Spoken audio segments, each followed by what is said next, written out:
Like to call to order the October 26, 2022 Townsend Conservation Commission meeting. I please get a roll call. Linda Mack here. Joan Savoy here. James Gates. Ann Locklear. This meeting is being recorded. Is anyone else recording? Chairman's additions and or deletions. I do not have any.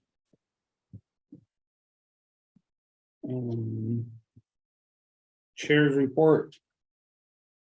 I did attend the Zoom meeting hold on. The ditch use workshop on this past Monday. Unfortunately, I had to go chase pigs halfway through it, so I listened to it, but I only got bits and pieces. So that will be available if any of us want to watch it, but it's specifically for agricultural purposes and the do's and don'ts with the USDA and what their jurisdiction is and what our jurisdiction is, and it was informational, the stuff I did here. James, I forgot when you said chairman's additions and deletion. Is that when I can ask that something be added to the agenda? Or is there another place We can discuss it. for discussion? Yeah. What, So I went out. Do you want it now? Let me talk Yeah. about it now. Okay. I got a call from someone who brought to my attention the field across from Gary's too? Gary's too. That's being addressed later this week. The what? That is being addressed. So I looked at it. And then I went on the rail trail. Mhm. Have you done that? Later this week. So there's a big, because of the rain, there's a lot of siltation. So there's a big violation there. So I just wanted to know if something in the past was done, if there's something we can make sure happens very quickly, because the siltation needs to be taken out.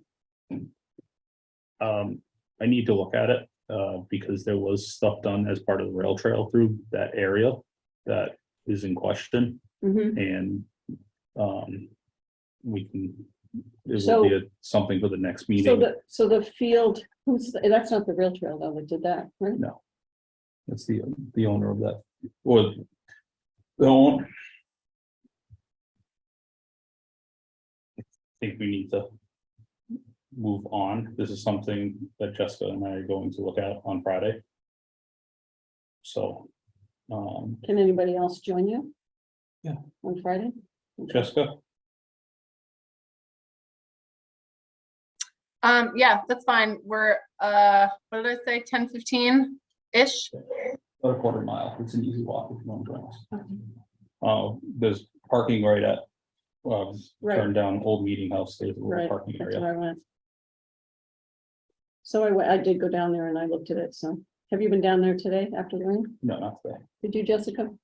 I No, did not. No, I heard about it later this afternoon. So my hours were unfortunately up at that point. Yeah, there's a lot of siltation there and it's going all the way onto the, what is it, Mass? ECR, What is it called? I looked at the Mass sign, it's Wild- Forest and Parks. it's Mass Wildlife. Mass Forest and Parks, that's what the sign says. Interesting. I don't know who they are.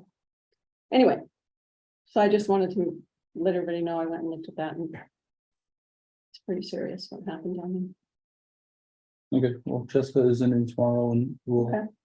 look at it.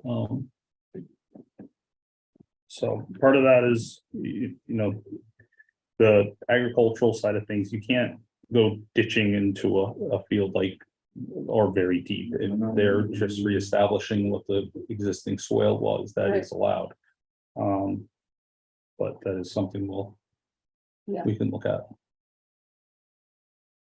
Because it is, I mean, it's very possible. I thought it was agricultural because of the farm right there, but It is, just because it's agricultural doesn't make it exempt. exactly. That's why I was like, we got to deal with it because it is a violation right now. Okay, good.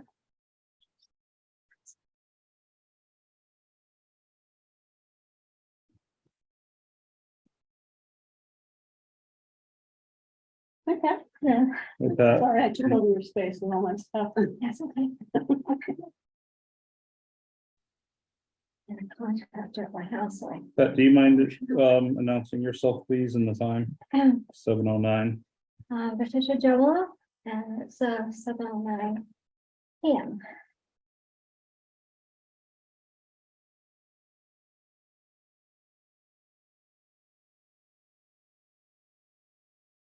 Review and approve the meeting minutes from 9/28/22. Sorry, can I cut in? Can we push this and the remaining preliminaries since we have a hearing at 7:10 that we need to get started on? Yep. I think we do that. I think we're supposed to do that. That's fine.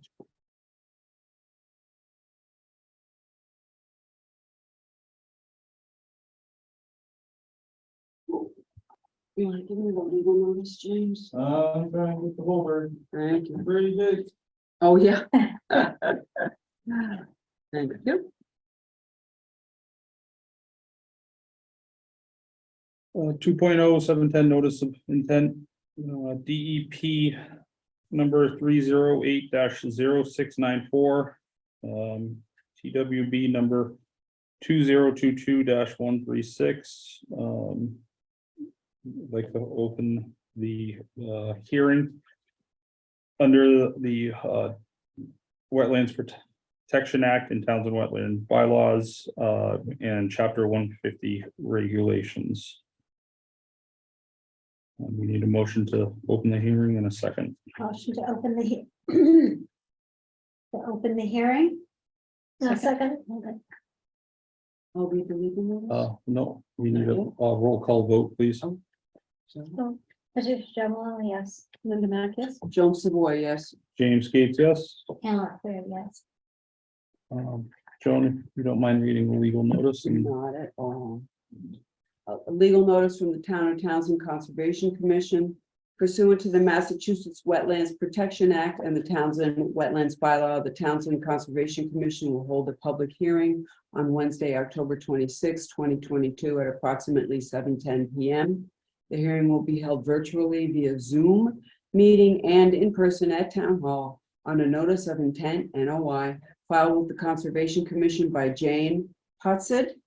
Did I pronounce that? Yes. correctly? The property is located at 22 Sauna Row Road, Assessors Map 2, Parcel 15. The proposed project is for the replacement of a subsurface sewage disposal system. Part of the construction will take place within 100 feet of Vinton Pond. Parties wishing to speak in support of or in opposition to this application may do so at the hearing or in writing prior to the hearing. Copies of this application are available for review at Town Hall during business hours, and it is signed by Jessica Consalvo, Agent, Townsend Conservation Commission. And Joan's checking yeah, we have the butters list. it's looking good. You don't mind introducing yourself and Yeah, good evening. Members of the commission, my name is Matt Morrow. I am the principal in a company called Morrow Environmental Consulting. I am representing the plot set this evening, and I'm presenting a replacement of a subsurface sewage disposal system.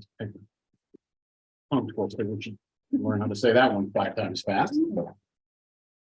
I'm assuming you guys have had a copy of the plan. I know we did a site inspection last week, which was a much better Wednesday than today. Yep. But essentially what we have here is we have an existing single-family lot on Vinton Pond, house number 22. The lot actually goes across Sauna Row Road proper. And what the applicant is proposing is to replace an existing cesspool that is, I had pointed it out on the sidewalk, but it's noted by a light circle here in the plans. So the work that would be taking place within the 100-foot buffer zone would be the tank, the main coming out, the water line going to the well, which is going to be up here, and just a small part of the leach field. This is the 100-foot buffer zone right here. This is out of the buffer zone. This is in the buffer zone.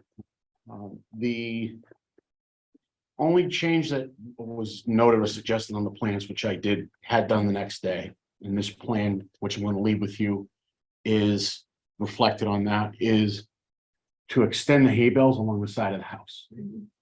So I drew it out for Mr. Carloni, who did the septic design, and he amended the plan right away, and I sent a PDF copy into the office. So that was basically it. Yeah, It was pretty straightforward. It is pretty straightforward. Yes, there's no BVW on there. It's the high water mark was based to establish the buffer zone. good. We're open to questions, comments. No, I have none.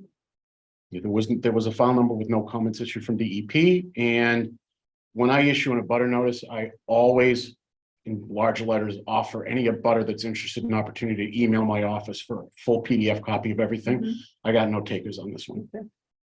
That's nice you do that. That is really- With all my clients, I stress full transparency. Yeah, it's true. So It's true. It's Do great. you have any? Saves in the end, right? Yeah, it's good. Jessica? I'm with you guys. Yeah, no further comment. Again, pretty straightforward. The plan looks good. ENS looks good. So, I mean, my recommendation would be to issue our standard order of conditions and attachment A.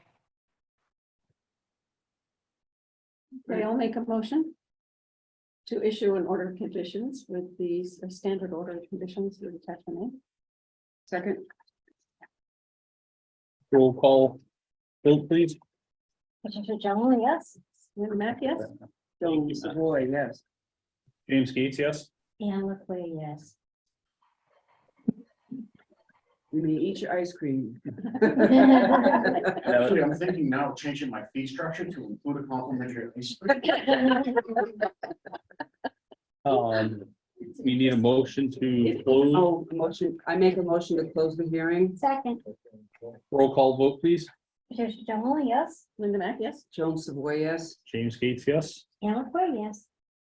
All right, so we did go ahead and draft the order of conditions for signature tonight. So hopefully we can get everyone to sign that. And then Matt, we'll get that mailed out to you early next week. Or actually it would go Yes. to Jane. I guess it'll go to Jane. Actually, with my client's consent, if you could mail it directly to me, I will ensure it's recorded promptly. Because it has to be recorded on the registry. of Okay. deeds. Requirement under the state regs. Thank you for knowing that. Do we have Jane's consent? Do we have Jane's consent on record, please? Yes. All right, got it. She said yes. Okay, cool. We will do that. All right, if you want to stick around to discuss the hunting, I'm still traumatized from what happened in Lunenburg 2 years ago. we could. What happened? We could, I was the conservation administrator of Lunenburg up until May, Oh, really? and they took up hunting to revise their hunting policy. Mm-hmm. And we had an anti-firearms faction in, Zoom bomb our meetings. And it wound up being a huge controversy that wound up Wow. going to town meeting as a non-binding referendum. Wow. And it just exploded. Wow. Wow. Mm, Who would have thought? Right. Jessica, do you want to maybe have your quick guidance on hunting in Townsend? We've already moved stuff around. Do you have any other, that's here though? Yeah, that's fine. Yeah, Matt's long probably do you more think up it'll to take? speed than I am. Like a couple minutes. We came into this assuming you guys read the document and just wanted to get your consent that it is acceptable. Although it does kind of pair well with the Conservation Commission land uses discussion. Okay, So, Not gonna go mucking around with the schedule then. never mind, sorry. I consent if I get to see Ethan and Gary. Oh, Ethan's asleep, Gary's somewhere, but George is staring at nothing on the wall right now, so. We've never seen George. Yeah, that's- All right, folks, thank you very much. Thank you. Thank you. I appreciate it and look forward to So- seeing you in the Yeah, future. thank you. And while I'm here, the two staff I see on the screen here, I wanted to say thank you. They did an incredibly thorough review and they were amazing to work with. They rock Thank you stars. for saying and that. very We do lucky. know that. Thank you for saying. Thank Lucky to you. have them. Appreciate it. Oh, I agree. Thank you very much. See ya. Thanks so much. Thank you. We're impressed too. Thank you. Good to see you again. All right. So we're gonna go back to 1.5. Review, approve the meeting minutes from 9/28/22. Did everyone have a chance? Yeah, I didn't see any issue with them. Anyone else? Oh, they were great. Those Yeah. were really good minutes. Matt, you've outdone yourself. Really good job, Matt. So, we need a motion to approve and a second, Make a please. motion to approve the meeting minutes from 9/28/22. Now second it, Roll call vote, please. Patricia Jones, yes, Linda Mack, yes? Joan Savoy, yes. James Gates, yes. and LaPree, yes. 1.6, agents report. All right, so this is a little bit shorter one since I only covered 1 week, October 17th through the 21st. One building permit interdepartmental signature for 67 Highland Street. I completed a referral on behalf of Conscom back to the BOS for the license renewals of class 1, 2, and 3 licenses and entertainment licenses, indicating that none of the listed businesses had any outstanding conservation orders. A few Board of Health interdepartmental signatures, 2 Walnut Street, an extension, I guess, of 238 South Row Road, 5 Madison Ave, and 3 Campbell Farm Lane. As of last week, the request for the Townsend OOC extension at 27 Scales Lane, we were awaiting one compliance item, which actually got finished today, so that will be up on the next agenda. Still trying to contact some applicants with outstanding orders of conditions to get them up to compliance with a certificate of compliance. We have an NOI in the office for 238 South Row Road. That was issued an order of condition on October 18th last week.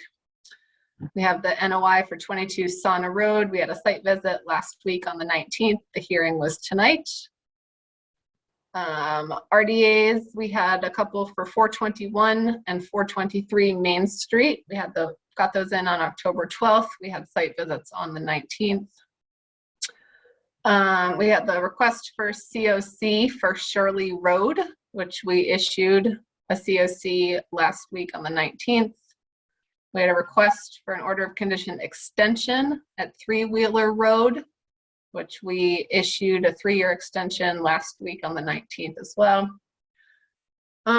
We have that we'll cover tonight, a request for COC for 35 Adams Road, and I did a final compliance inspection on October 14th. We have a request for a certificate of compliance at 54 Barker Road, continued from July, which we can talk a little bit about later. I did an inspection on the 19th for that.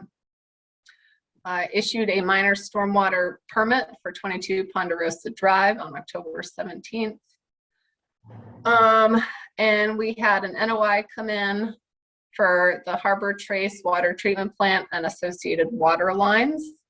So I just did a intake and completeness review of that and have already fielded quite a few public inquiries. So there's that. Jessica, did you ever make any headway with finding someone to talk to about Alyssa Drive or Deer Run? I know you Nope. sent me an email about it. Yeah, no, I haven't followed up with Kevin about that developer. But he's kind of the last the last one we have any contact information for. So I'm gonna ask others too. Okay. And then, what was the minor stormwater project? I know it's not our jurisdiction, but I'm just curious. Yeah, no, it was a residential lot. They were doing quite a bit of tree clearing on a pretty steep slope behind their yard. There were no wetlands or streams involved. But when there's a project that is greater than 1,000 square feet in disturbance on a slope that is greater than 15%, that is when they need a minor stormwater permit. So, Oh, good to know. yeah, so minor landscaping from them, but they're up to speed and it's recorded with the clerk if anyone wants to look into it further. I was just curious. Yeah. All right, does anyone have any questions for Jessica or Matt or comments? No, thank you. Yeah, you good? No, I'm good. Pat, good? Good report. Well, I do have one question, Jessica and Matt. How are we coming along on getting all of these outstanding order of conditions, as people that registered for the COCs? I say we're pretty successful. The ones that we've pretty much tackled, probably 80 or 90% of at this point, are ones that we have record of in the last 7 years on meeting minutes and things. So there are quite a few gaps, unfortunately, in those records. So we might be missing a few there. Also, on top of that, there are ones that have easy applicant contact information. So that's just typically the other challenge, is sending out a letter to someone who doesn't live at the property anymore, or someone pointing fingers saying, oh, well, that was my developer, that was my consultant, they're responsible for this. But we're making pretty good leeway. And then we have others like the Alyssa Drive subdivision that it seemed like every year of that work, it was passed off to a new LLC. And so we're having a really hard time tracking down any contacts with that, because it was just, they were all sort of temporary LLCs. But it's fun. But yeah, I mean, we still get contacts every month. That was a lie. It's not that fun, but we still get contacts Yeah, I don't know every how month-ish that or could be so fun. of, property transactions that occurred back in the 1990s. And so obviously we don't have meeting minutes to check through those. So they just kind of come up. But no, it's nice to try to get things into administrative compliance at least now. Yeah. Well, thank you. Thanks for your diligence, and it's good that people know that that is expected at this point. So that's wonderful. Thank you. Thank you. All right, we're gonna move on to 3.0 work session. 3.1 hazard mitigation plan, municipal vulnerability preparedness plan review discussion. And Beth Paxton from planning board is. Hi, everybody. coming up. Beth. Uh, Hey, thanks for having me here. I don't have a presentation prepared per se, but I was involved in the formulation of the plan back in 2019 and 2020. This plan was adopted during the pandemic, both by the Board of Selectmen and the FEMA, the Mass Environmental Protection Agency.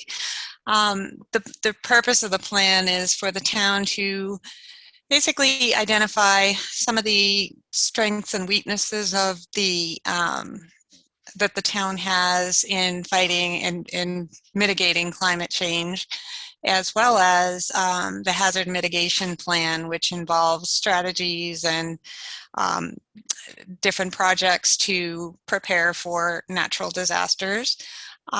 I don't know exactly the best way to go through this, but it is essentially right now sitting in limbo. So when Mike Crowley was land use coordinator, I was kind of hoping to get this up in front of folks again.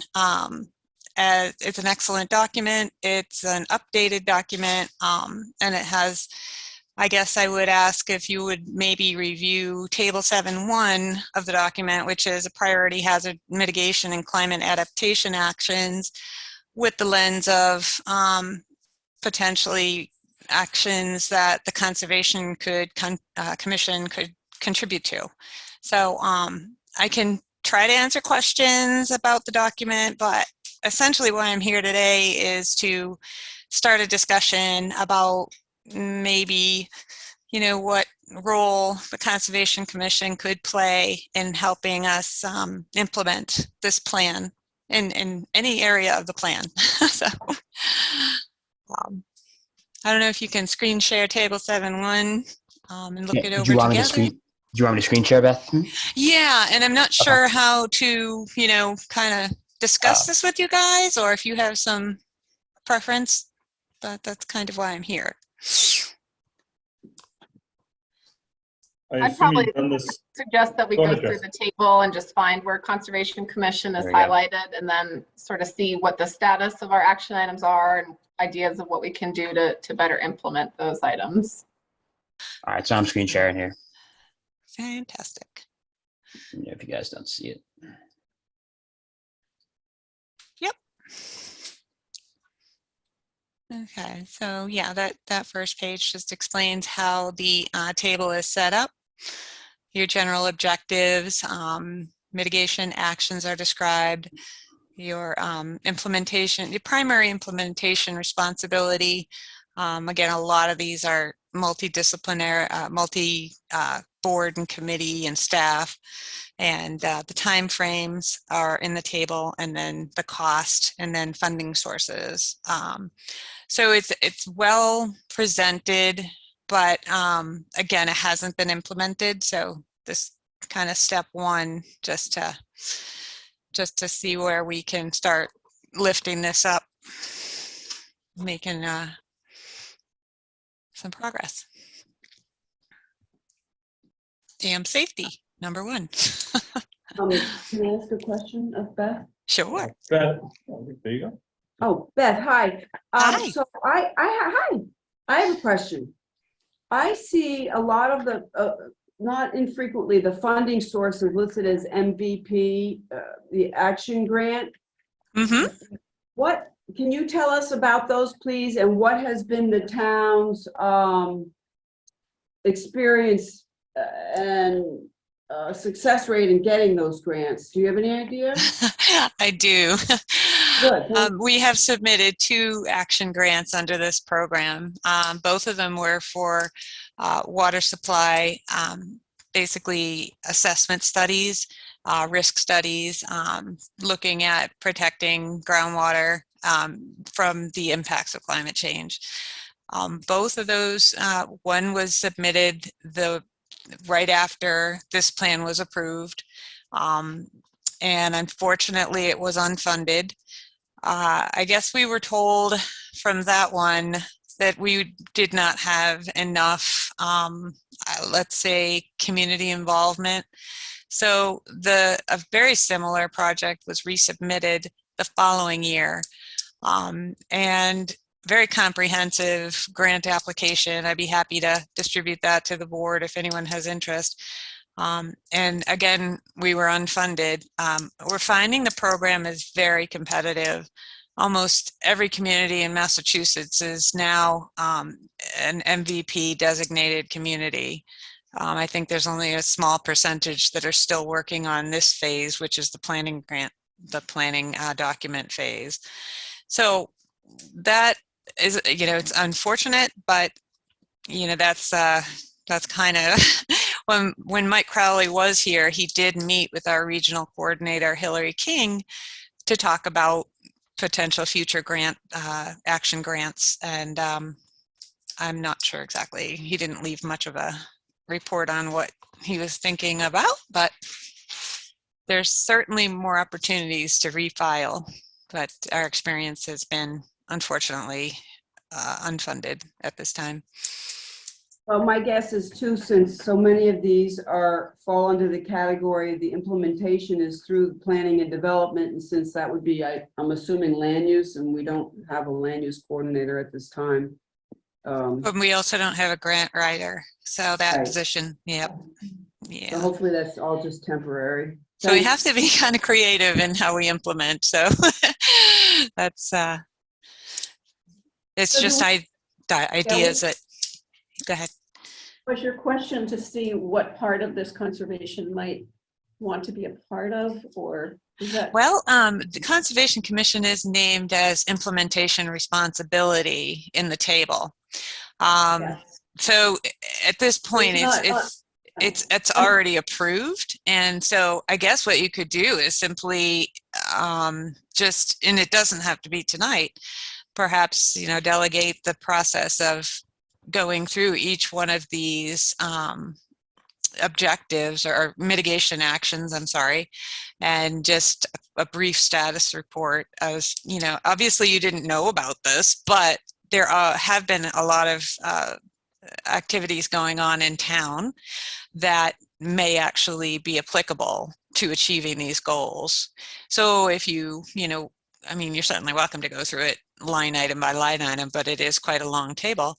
Or you could, take some time and go through each section and at maybe future meetings and talk about, some of the possibly things that have already been done on these actions, or things that you can come up with for ideas, just to look at it and, maybe comment. That's all. So, one thought I had as an example is that where it says, what's the objective here? Anyways, it says install rain gardens to filter storm drainage, that kind of thing. Mm-hmm. If that is something that Conservation Commission can start to implement when we see areas that could be used for that. Yeah, Could that would be certainly put that fantastic. in an order of conditions. That's where I was wondering if you wanted. That would us be to think about that. fabulous. Yeah, that would be a fabulous example right there. If that's within your jurisdiction, or if that's within a negotiation during a hearing, that would be a wonderful implementation. And I would love to note something like that in terms of the update. I will be gathering that information for the update. So that would be fabulous. So there are a few things like that I saw. Yeah, that would be there's- good for us to be involved in. Like go through this. replace undersized culverts. Yeah. And the funding source for that is, FEMA, DER culvert replacement municipal assistance grant. Also it could be from the general fund because that's road construction. Did you have something? No, I was agreeing with you. look at this one. But there's also, Yeah. what's a cloudburst street? Really good I just question. Let's see. Google it. Google it. Thank you. Cloudburst Street. I should know that, actually. I'm thinking that's probably, I don't know, but I don't know if you noticed that there is some potential work for a tree bylaw. I think it's, where is that?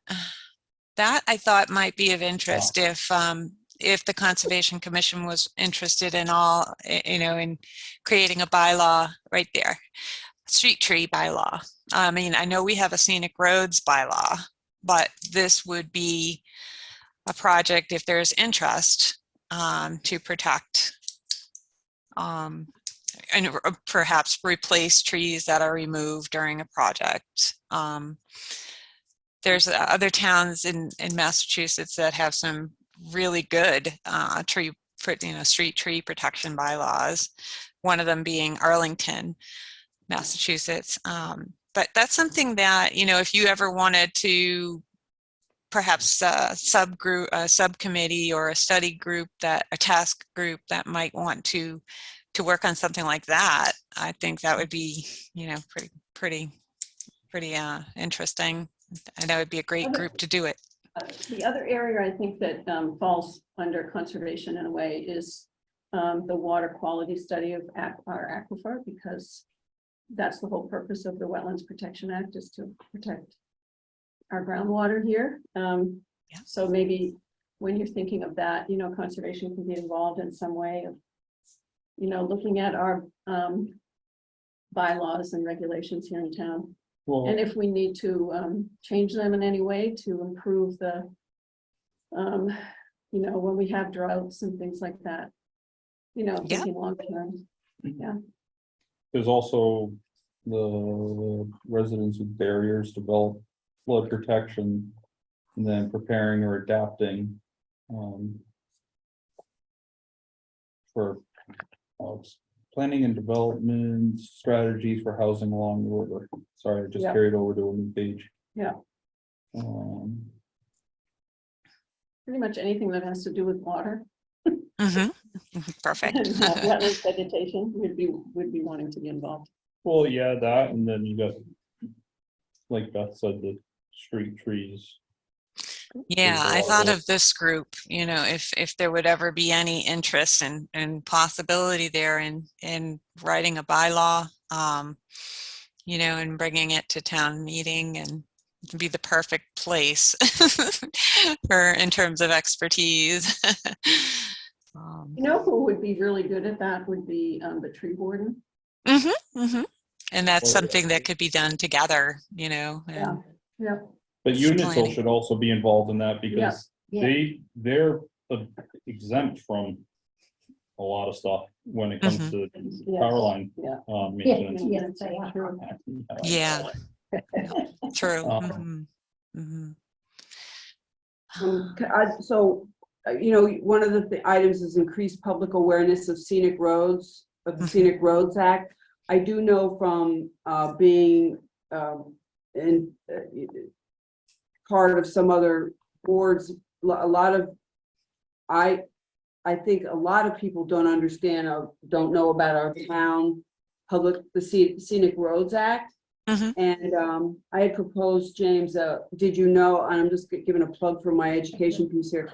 Did you know, kind of maybe something when we've discussed this previously, to get into with the tax bill, or we could at least put on our website. So if we just said, did you know that Townsend is full of scenic roads? Mhm. And, here's the link to the act. Yeah. That sort of thing. Just, you just have to reach one person and then it grows.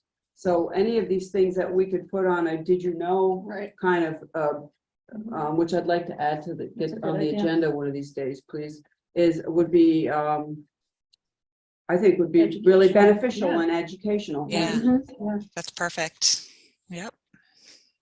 That would be absolutely perfect. Because people on the survey that was just done, when they talked about night sky, 80% of the people in total, I think 50% said they definitely want to preserve a dark night sky in town, and another 30 said they're pretty interested in it, and so The open space and rec.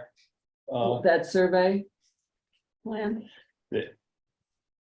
The consensus on that was, I think the majority of the people, I'm butchering this from Ronnie, but the majority of people wanted open space and rec in this and all that. And the majority didn't want to pay for it. Well, welcome to Townsend. We haven't had to pay for it ever. I mean, we've like a third of our town is open space, and nobody's had to pay for it. It's on the state. It's Right, the this stuff is that was our That's really, that's so interesting, James. Yeah. Yeah. and I think did I see the And there's also, sorry, Joan, this, I know you want this, invasive species. Yeah. And vector-borne diseases, but Yeah, that's huge. Do we have an invasive species committee or any sort of group in town that's working on that? let's push No, it for one. you just have a radical that goes out and rips stuff out of the ground once in a while. But again, in my did you know thing, I had, some invasive species, and here, just a couple of sentences, here's the link and a picture kind of thing. Because, I firmly believe we've got a lot of people now that know what Japanese knotweed is that didn't know before. So And it's just that bittersweet. little bit of thing Yeah. that helps. If every Mhm. homeowner just maintained what was, Right, just On snap their property would be great. away. yeah. Yeah, so that whole invasive species category in vector-borne. Well, this is a lot of work, good work. Yes, who wrote this, Yeah. Beth? This was Weston and Sampson. Yeah, and it was formulated with a lot of community input, as you probably read. We did quite a few public workshops and interviews. So this is an excellent document. I think that they did a fabulous job, and there was a lot of community involvement, a lot of surveys, a lot of questions and feedback from the community. So it's, time to get it roll in, and I appreciate your review.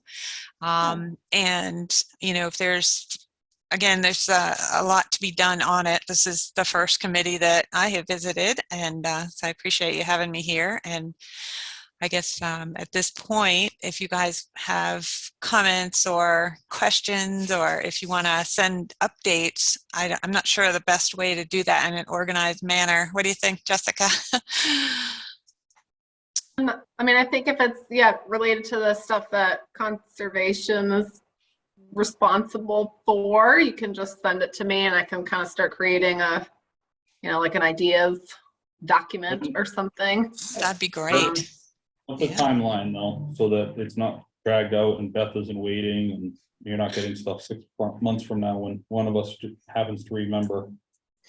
Yeah, well, I mean, you can set that your own pace. As I said, we're just picking this up. I know that the whole plan will need to be updated in 2025, and that will keep our eligibility for FEMA grants and MVP action grants. But in the meantime, I just really would love to have some sort of periodic look at this, and just kind of maybe every other meeting, every third meeting, however it works for you. And then I'm going to move around to the other boards and committees to talk about their responsibilities and the table that we're reviewing here. So I'll leave that up to the board. Again, 2025 is the update is due. I'm supposed to be submitting an annual update, but that hasn't been done. So it's probably good to do that at the end of the year. So that would be great. In December. A lot of work. Okay. Well, I have a few things. I'll get them to you, Jessica. That'd be great. Some ideas. Yeah, I Thank was you. thinking just something for everybody too. I mean, whenever we get going back to the street trees and replanting, I mean, we can absolutely take action outside of the creation of a bylaw too. If we get an NOI in for some sort of new development, I mean, obviously, it doesn't work with every septic project, but if we get an NOI in that is going to require tree clearing for whatever is proposed for development, as part of the condition in our order of conditions, we can require a planting plan or some sort of landscaping plan. So that's something sort of immediate that we can implement.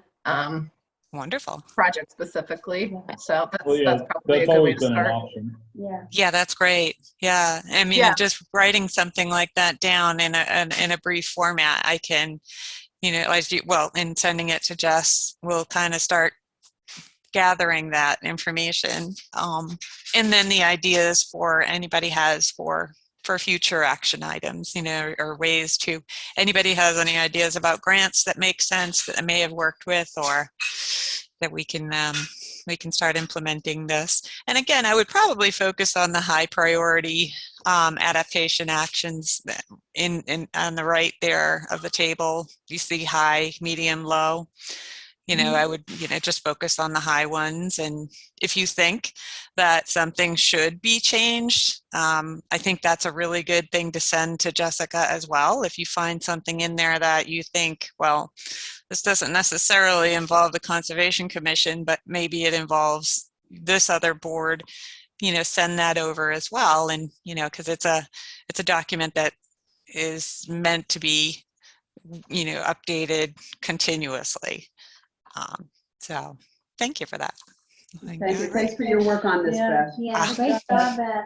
You're very welcome. My pleasure. Have a good night. You too. Good. Thanks. Bye-bye.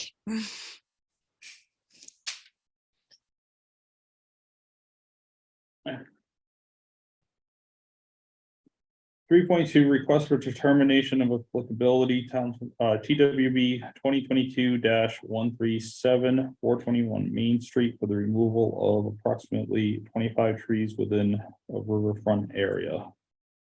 We have to keep these separate, right? Because there's two different numbers. Yep.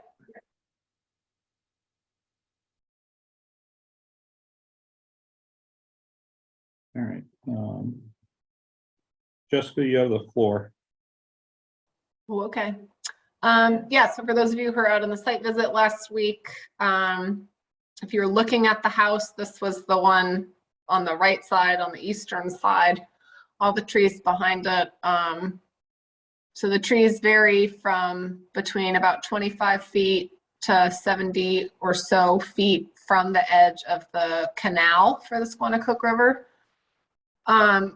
Lots of them are dead or dying or have big broken limbs, and lots of them are leaning toward or already over the house. We have a very elderly resident who lives there, so obviously safety is a huge factor here.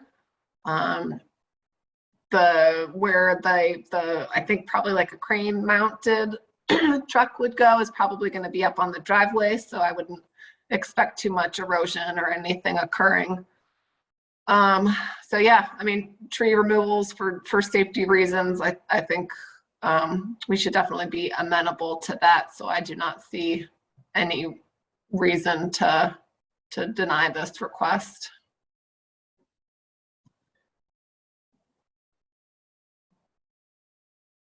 So are we, want to say something? When's it appropriate? So we, Is there a motion? yes, I move that we approve the request for the RDA for TWB 2022-137, 421 Main Street for the removal of approximately 25 trees within a riverfront area. Second, Sorry, your motion needs to include what, like number determination. So I would recommend a -3 determination, which means we do acknowledge that the work is happening in a jurisdictional area. However, it would not have any significant impact on that area. I add with a -3 determination to my motion. and second I second that again. discussion. Okay, so one thought as I was thinking about all these trees coming down, and yes, they're dead and it's dangerous and all of that.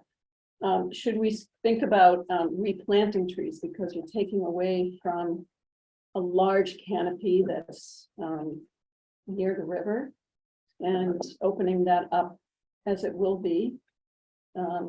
I just wonder if that's something we should be thinking about for long term. Because it is 25 trees. If the trees are They're most dead of or them are dying. dead or dying, that Yeah, I was on They the are site still inspection, I saw them, they and they weren't all were- dead and they're dying, Still but they, some alive. Well, they a were lot of still- them were still alive and overhanging the house. Yeah. Right. Definitely. and those that were alive were kind of dangerous as far as Mm. overhanging the house or, yeah, dropping limbs on the roof, so. The thing with that though is it changes this. Because there will be this disturbance. You know, in relative close proximity of the water. Right, I don't disagree, I guess I didn't follow you, say it again.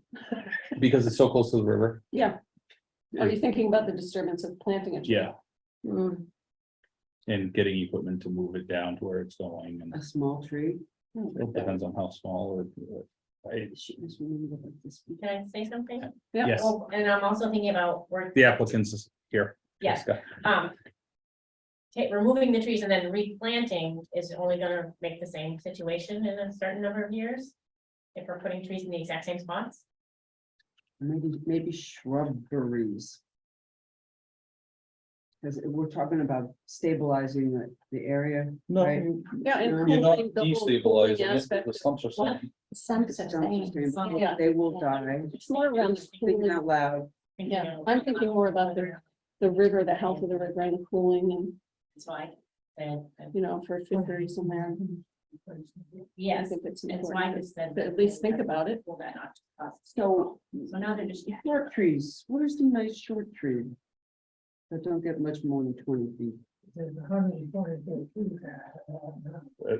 tough. And I wouldn't say that you Trees. plant them where the ones are Right, now, you right. plant them, you know, maybe Closer to the river. 15 So, feet in. Well, back there is the septic system, so that's another issue, that You whole, mean where we were walking? That yes, whole where thing it is goes the- down, yeah. That's the septic system? no house. Oh, So nothing big can roll down there. We're not clear cutting by any means. There's 124 trees on a 1 acre lot there right now. yeah. Well, I appreciate your thought. We are the conservation commission now. What? We should always think about these things. Yeah. Well, No, it's a valid But point, it but is, if the septic's there, that's not gonna work. No, and there is undergrowth. It will allow some of those smaller trees to grow better. With the bigger overstory gone. Jessica, input? I mean, I think where the trees proposed for removal are, you know, they're all a lot, pretty much, the majority of them is all along that retaining wall. It's like a, what, 8-foot retaining wall, 10-foot retaining wall, sorry. Oh my gosh. Oh my goodness. And so, there's Gary, whoever was asking. And you know, the majority of the canopy remaining, you know, we have about 100 trees that will be left on site. That is much closer to the river and the canal. So I think in terms of like riparian stabilization and habitat, those are the good trees to leave. I, of course, am for replanting, but I think with the amount of canopy that's on the site now and the limitation with the septic system, you're probably going to have a hard time getting new species to grow in there, because if it's a smaller tree, you know, and it has these big trees looming over it, it's not going to get sun. So if it's naturally kind of a stunted tree, I don't think it's going to have much success growing. But any of the small stuff that is there will grow. Mhm. Right, and there is also small trees that are growing now that are there, have I noticed. So, I mean, yeah, of course, we can have this discussion for future RDAs of this nature, but I think as a specific to this application, I don't see it being entirely feasible. But I mean, in general, you know, if there's 125 trees in the lot, 25 are proposed for removal, we're still, The 20%. we're still at least I about figured it out. 80%. It's 20%. Thank you. Yeah, yeah, so we're still at Okay. 80%, which is still a really good amount of canopy to have on a residential lot. That far exceeds what I'm sure the average is in town. Yes, Joe. So for going forward, I would like the commission to, with Matt and Jessica's help, to come up with some low trees, Can like we 20 talk foot. about that Maybe in the future meeting, just to get these. Right, but Nice I have one half a sentence left. I want Okay, keep going. Like a 20 foot trees that we would know by name to say going forward, that are also maybe drought resistant, you know, going into the future. And that's, I'm done And talking. Okay. Right, and Okay, native. Writing it Right. down though. Yes, thank you. Well, it has to be native. Well, Some Not, people no, a don't lot of know people that. don't know They that, like to be James. Right. Japanese. We promote invasives. No, I think that's a good Yes. idea. I mean, I think there are people on the commission who know more, know more about that than Matt and I do. I'll So- do some research. Is that fair? Yeah. Okay. well, Colby, And Colby, right, that's Colby right. and- And that's I right, can that's Get right. you guys a plan. Right. I mean, I think it's probably good to create like a chart of shade tolerant versus sun loving Yeah. and Right. drought, of course, drought tolerant, because we can never predict that anymore. Yeah, so. We've got the means. Should we take the vote now, then, James? Yes, I feel Okay. that we should, and I added that. Thank you. Look at the So cat. we have a motion and a second on, We did the motion Table. in the second and we, roll call vote, please. Tricia Devlin, yes, Linda Mack, yes? Joan Savoy, yes. James Gates, yes. Dan Leckler, yes. 3.3 request for determination of applicability, TWB 2022-138, 423 Main Street for the removal of one tree within a riverfront area. I make a motion that we approve the RDA for TWB TO 2022-138, 423 Main Street for the removal of one tree within a riverfront area with a -3 determination. Second? Discussion. None. Nope. That's shaking her head no. Roll call vote, please. Treasurer General, yes. Linda Mac, yes. Joan Savoy, yes. James Gates, yes. Yeah, Queer, yes. Jessica, when you'll send these out beginning of next week? Yeah, so they're ready for you guys' signature again tonight. We were presumptuous. So yes, probably I'll sign early it. next week. I will mail Mail them them. to Anne. Monday, Okay. Tuesday. Yeah, Somewhere awesome. around Thank there. you very much. Good. Thank you for being Thanks. patient. Thank you very much. Thanks for coming out. That was my favorite site walk to date. That was. That What a was really a fun. magical Thank you. place. Yeah, that's Yeah, great. growing up, it was just. That's yeah, great. That's great. Thank you, Jessica. Thank you all. Thank you. Thanks, Anne and Albert. Nice to meet you guys. Have a good night. 3.4 certificate of compliance request for 35 Adams Road, DEP number 308-0671. Fortunately, we don't have a quorum. You do. We do. Sorry. Yeah. Yeah, I came, so you know. Thank you. I'm going to recuse. I obviously Oh, can't anyway. count So tonight. tell me what this is. in. Oh, it's our, so when we put Hold the on. addition, Sorry. Can you please recuse yourself? I'm recused. Can you go that side? Okay. As Kevin would. Sit down over there. Oh, shoot. Sorry, I knew it was planned tonight. Sorry, Joan. That's Obviously, I okay. can't count. Don't be sorry. See, and can't either. All right, So remind me where this is. I know Adams Road. Which house is it on? Adams? her house. Oh, we didn't. Oh, it's yours. Yeah. I thought you were going. They don't with need because you it. were a That butter or that wasn't something. a Oh, it wasn't a hearing. hearing, you're right. Very good. Okay. Yeah, I'm gonna give this back to you then. Okay. It's actually your house, okay? Yeah. All right, Joan, go ahead. please. Oh, okay, so we put ground mounted solar and a garage, well, actually, no, that was outside of the 35-foot. And the original proposed, the additions, the one side of the garage was, I believe, at 95 feet from the resource area, but we moved it past 100 feet, so that wasn't even on the table. So this is our request for a COC in response to the order of conditions, and the engineer who came out and he wrote a letter saying we were good, right, Jessica?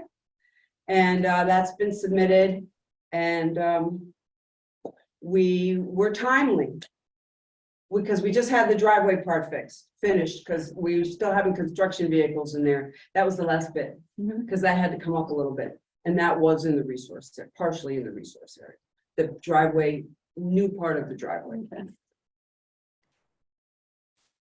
Jessica, you did a site visit. I did. Yep. Yeah, no, everything, pretty minor improvements happening within the 100-foot buffer. But grass was all grown in, everything looks stabilized. So I did not see any concerns. Can I make a motion? Sure. I'll make a motion to issue a certificate of compliance for the request for 35 Adams Road, DEP number 308-0671. Second. Roll call vote, please. Treasurer General, yes. Linda Mac, yes. James Gates, yes. Yeah, Queer, yes. Thank you. Okay. Back. Join us. 3.5 certificate of compliance request for 54 Parker Hill Road, DEP number 308-0676.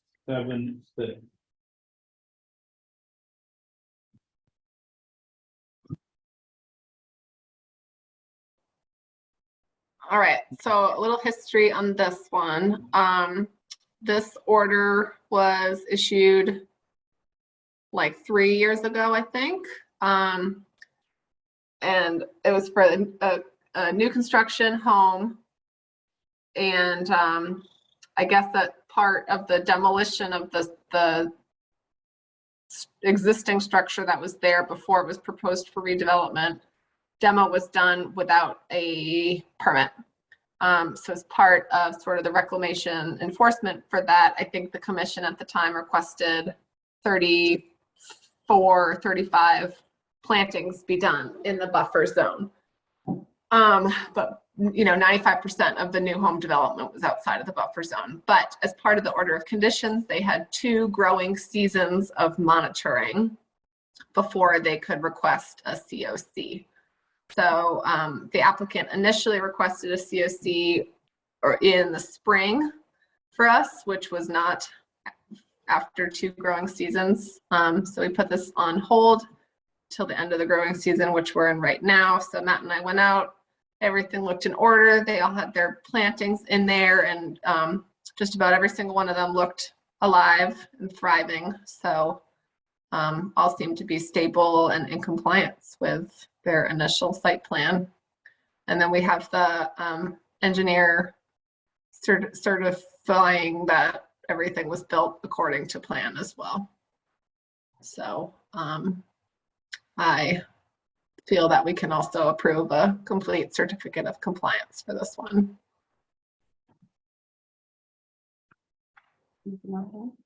What?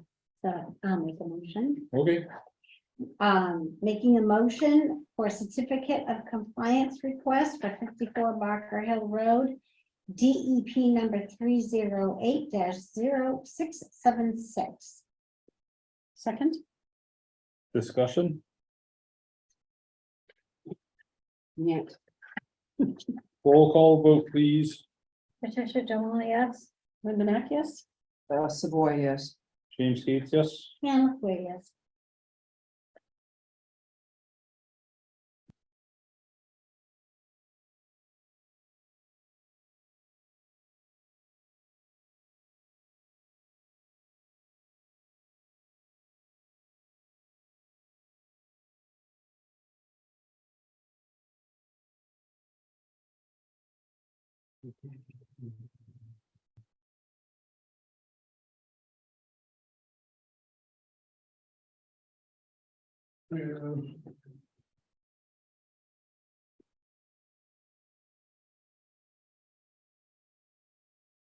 All right.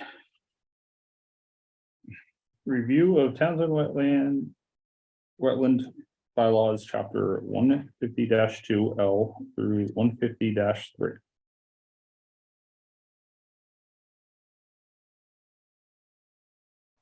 All right. Hartley, if I don't already, can I have screen sharing permissions, please? It's up to you. But it gets cold in here really quick. Real fast. Turn it on and on. Which is You're comfortable? rare. That's all Which that is matters. rare. No, It must be All right. Joe. So you guys should be able to see the screen.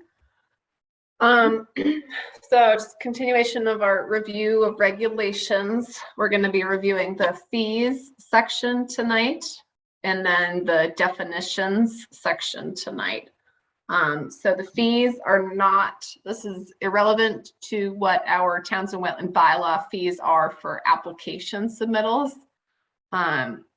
These instead cover a lot, but it I think as a summary, it basically gives the commission permission on the applicant's dime to hire a third-party consultant or engineer for specific expert services. So if we're reviewing a project that no one on the commission has knowledge or expertise to review, we are allowed to solicit the services of a consultant. This can be something like a wetland and stream delineation, analysis of resource area values, hydrogeologic and drainage analysis, impacts on municipal conservation lands, an environmental or land use law. It can be on-site monitoring during construction. So again, this is probably saved for much larger projects than just a septic repair. But you guys do have the authority, with the applicant's permission, to hire a third party to do a special review, an expert review of a project. And the applicant is responsible for the fees? That's right. Yeah. So, I mean, obviously this has not been implemented in my time here, so I'm not entirely clear on the process. Yes. But I think you probably, go ahead. Oh, this is something that other towns do, I believe frequently, and I believe it ends up being, you escrow a bunch of money, and that goes towards the consultant fees, so that they, the engineers or the consultants getting paid, Exactly. and that the applicants fulfilling that. But Yeah. that there are some towns, I believe, that require it too on projects, or certain projects. So And we did in the past do this with the large projects that came before us. We used it quite often. how do you structure it? Same as you said, the money is in escrow. We hire a separate person to represent us. And I mean, it does work out because the applicant's engineer is working for them, right? And so this person would go out and do site inspections for us and make sure everything is being done in compliance and look at the plans, and yeah, it was really helpful. I've been privy to a planning board issue when they did that, and Yeah. I think also if things get contentious, it's a good thing to do, Mhm. because then it's a third party. The only thing, Jessica, you were saying that the applicant has to agree to it. I mean, they have to pay for it. I know, but is it written down somewhere that they have to agree, or is it something that we put on? That's I true. had this idea that they don't need to necessarily agree. We Right. talk about I mean, it with I them. think, If they you know, don't it's agree, we can have it be a condition that they have to pay for right. that. So I mean, I think their agreement is contingent upon us continuing the review of their project. There's a section right here under notice that says Conservation Commission shall give written notice to the applicant of the selection of a consultant, blah, blah, blah. And then, I mean, the applicant has the ability to appeal that decision.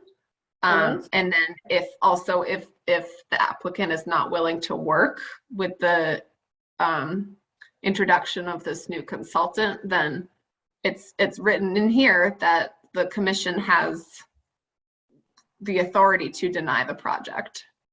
And the fee must be received prior to the initiation of consulting services. So Right. Correct, yeah. And I think it's it still has to be within, so we say we notify ABC developer, they have to pay us the estimated amount within 10 days. And if that doesn't occur, then I think that is when you guys have the authority to deny the project. Or of course, make an extension for getting paid, but no, I mean, I think it's pretty thorough, so I am not proposing any changes at all to this.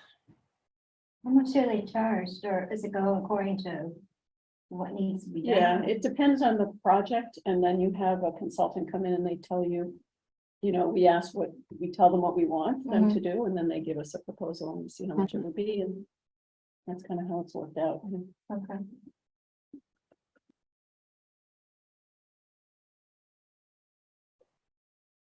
So Good stuff. there's that. Yeah. So it's nice to know you have that option when a complicated project comes in, especially if we aren't comfortable providing recommendations, or like someone said, if, you know, if it starts to get a little heated. So it's always a good fallback if needed. Mm. All right. If you guys don't have any other questions, we can move on to the 150-3 definitions. What? I'm just talking out, Okay. I'm reading out loud, sorry. No, you're heard. Yeah, so I mean, Yeah. I'm not gonna read through all of these, but a butter, pretty common, but there are just some weird typo things in here. We have to notify, but per the state regulations, you have to notify butters for a notice of intent and for an ANRAD, which is like a wetland boundary, a resource boundary delineation.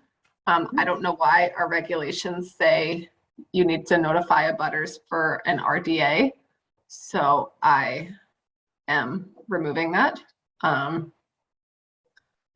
that we are in line with how the state requires the butter notifications. I don't think we even ever did it. When I'm thinking back, we never did, a butters or an RDA. Yeah, because I don't think it's not in the WPA. So I think that's just an awful typo that's been here for 20 years. Jessica, when do we ever do ANRADs? We've had, since I've been here, we've had one. So it's typically, so maybe you're a developer and 5 years down the line, you want to put a subdivision in on a certain parcel, but you're so far in the preliminary planning stages that you don't want to generate a whole notice of intent because you have no idea where the layout of your subdivision wants to go, but you want to know where the wetlands are. And then you want a confirmed document from Conservation Commission that's valid for 3 years that says this is where the wetland boundaries are on the property. That's when someone submits an ANRAD, abbreviated Notice of Resource Area Delineation. And in response, Conservation Commission issues an ORAD, an Order of Resource Area Delineation. So that is a document that just confirms the wetland and stream delineation line work for a period of 3 years. Thank you. I'm glad you know all this. That's what you guys pay me for. So, all right. Aesthetics, agricultural use. I mean, we can read through this, or maybe it's good to save it for another time. Any questions on this?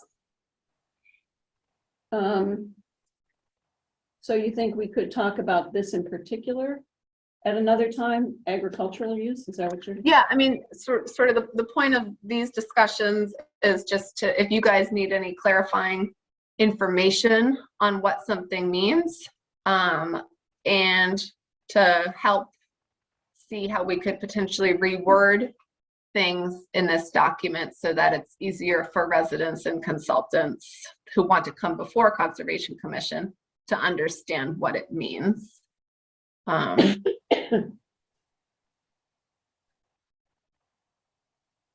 So yeah, I mean, we can have a discussion on it now or wait till we have a better example to use to apply to this definition.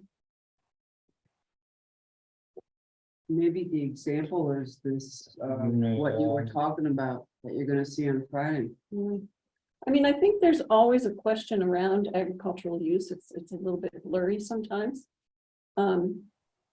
So I didn't read through this, so I'm just kind of quickly looking at it. So the maintenance of field ditches, subsurface drains, grass waterways, access roads and similar projects to prevent erosion, provide more effective use of rainfall, and to improve equipment operation. So as an example, they are, if this is a farm, they have, that would be considered field maintenance, what they did. Yeah, but it also says prevent erosion. Right. And you have silt wash down. Right. So if we see something like this, we should have our be thinking ahead, what happens if we get a downpour. So what I would say is, we probably looked at this before, and there were no erosion control measures, there was no seeding, reseeding.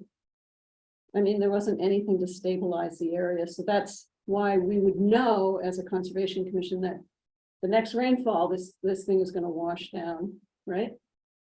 That's what happens. So in those instances, I think we need to really think ahead of time, like, oh my God, yes, this is under agriculture, but if we don't talk to them and we don't help them to understand they need to put up some kind of erosion control measures, then it's gonna be a problem. It'll be an enforcement problem down the road. You know what I mean? So we shouldn't just be hands off with agriculture, but Right. it's so unique with every situation. Well, agricultural thinks they're hands off. I mean, I pretty wouldn't generally. say that I don't overall, know a farmer that isn't yeah, has conservation in their mind. right, It's their livelihood. right, mhm, It puts food on our tables, it puts food on their tables. right, So to say it's hands off could be true, but at the same time, there's a lot of old timers out there that they've always been taught to be careful of the Right. land and to respect in it. the water and. Right, but that doesn't necessarily mean come to the conscom. No, and it doesn't mean that, I don't think they should file a notice of intent for what they did that I just noticed. I would say we're proactive. And we talk to them and we help educate them, okay, you did a Yes, great job on the field, but you know what? Once it leaves this field, once the rain comes, it's gonna destroy the stream. So could you put up, you work with them, and I'm sure, I can't imagine anybody not wanting to cooperate, yeah, and it's a matter of a couple $100 worth of wattle. right? And it's not, you don't have to, for this instance, just staking it into the ground, because it's wet enough, it will drive it into the ground. a couple inches. So Right. it's small things like that. And that's some of the practices now that weren't done before. Right. And it's not silt fence, you don't have to go back, take it out, it Right. will eventually You're part of it, degrade yeah. and you'll never even know it was there. Yeah. Right. So I think when you were dealing with the farmers in town, and if there is anything, then it has to be done. We don't go in and say you have to file notice of intent or you have to do this. You just really try to work with them. Well, Unless it is really outside of what is allowed, then of course, exactly, so a lot of that's to do with, you have a farm plan, or they have the formal name, but essentially a farm plan Mhm. filed with the USDA. Oh, yeah, And that's where, it gets easy, but, most people don't probably, right? Right. no, a lot of people, or Do they? I know my Well, I father-in-law guess does. Well, I It guess makes in a order, huge difference, it but does, yeah. yeah, you're right. Why does it make a huge difference? Because the USDA has come to the property, they've done, the on the ground planning with the farmer, with the poor property owner. Right. To make the property, for the land valuable, As valuable as. in an agricultural way. Yeah. Controlling waters and, groundwaters and Yeah, So they'll work with the Surface farm, they waters. work with the farmer. and they give you Yeah. a whole, a plan to Okay. outline it. Now, does every farm do it? No, you're not required to, no, but if you want to it doesn't, participate in USDA funding, Mhm, that's what I was thinking. You get Mhm. grant money, you can get funding. mhm. and it's Yeah. it is somewhat strict. If you don't follow those rules and you start cutting drainage into areas that you're not supposed to, and draining wetlands or, flooding other areas and this and that, you could have that funding Yeah. pulled. Mhm. And I think they do recommend that your fields, if you're abutting a river or stream or something, that you pull it back. They do, I think, recommend to farmers to actually have a buffer of some amount. I can't remember what it is. I think I remember learning that at one point. It wasn't like that 60 years ago. No, it but wasn't. yeah, No, but I I know what you're saying. That's what I Yeah. mean. It's like, so the USDA is And the getting thing very, is that's active where with the farmers, valuable yeah. farmland is. Right. It's the river plan. Yeah, And but I mean, you floodplain. don't want to take, I'm not saying they take like No, two no, hundred feet, they might say, 10 or 15 or 20 feet, you should definitely like track if it. they 50 to 100 is what I've Oh, they're seen. doing that? Oh, Yeah, they're reclaiming it, wow, I'm surprised, that's good. so. It's not good for the farmer though, if they need that. And you're right, by the river is the best soil. So Yeah. that in this immediate area, that's mass wildlife. They come in, they buy the land through eminent domain. And they reclaim a certain portion of it. So they pay for it, but probably not. Why are we getting to eminent domain? Mass wildlife Yeah. purchases the land specifically along Oh, the river Uh, or other yes, water supplies. got you. Thank you. And they will, if it's a floodplain, they'll come in and they will do it through eminent domain and they will reclaim a portion of it. Is that a good thing? No comment. Right. Depends on, Imagine, I'm like, depends on which side of the equation you're on. yeah. And they're probably not paying.